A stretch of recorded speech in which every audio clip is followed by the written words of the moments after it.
Hi అండి. అందరికీ నమస్తే. మీరెలా ఉన్నారు? నేను బాగున్నాను.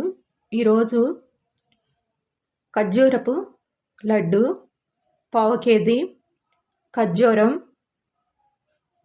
జీడిపప్పు, బాదం పప్పు, కిస్మిసు, పొచ్చుపప్పు కోసి తీసుకోవాలి. ఖర్జూరంను కోసుకొని గింజలు లేకుండా తీసుకోవాలి.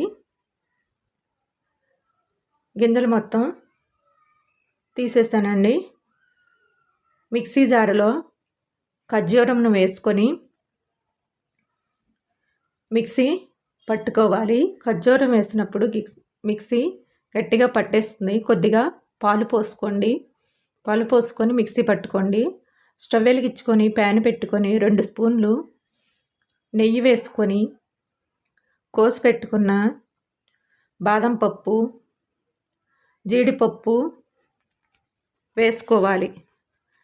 బాదము, జీడిపప్పు వేగిన తర్వాత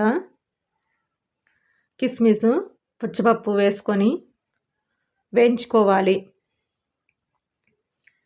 వేగిన తర్వాత తీసివేసి 2 స్పూన్లు నెయ్యి వేసుకొని మిక్సీ పట్టుకున్న ఖర్జూరంను వేసుకొని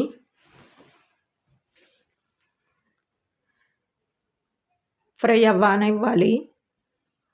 వేయించుకోవాలండి.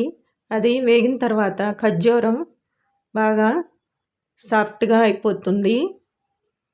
షుగరు వేసుకునే వాళ్ళు వేసుకోవచ్చు. నేను 2 స్పూన్లు షుగర్ వేసానండి. వేసుకొని ఫ్రై చేసుకోవాలి.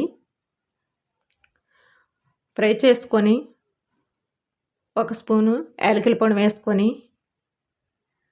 కలుపుకోవాలి.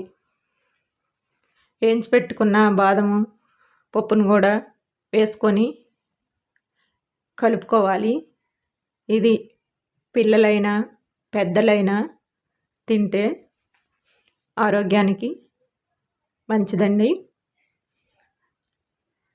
స్టవ్ ఆఫ్ చేసుకొని వేడి మీద చేయాలనేమి లేదండి. చల్లారిన తర్వాత అయినా లడ్డూలుగా చేసుకోవచ్చండి. ఖర్జూరపు లడ్డూలండి. ఇవి చాలా రోజులు కూడా నిల్వ ఉంటాయండి. ఈ వీడియో నచ్చితే లైక్ చేయండి, షేర్ చేయండి, సబ్స్క్రైబ్ చేయండి. ఒక్క లైక్ ఇవ్వండి. మాకెంతో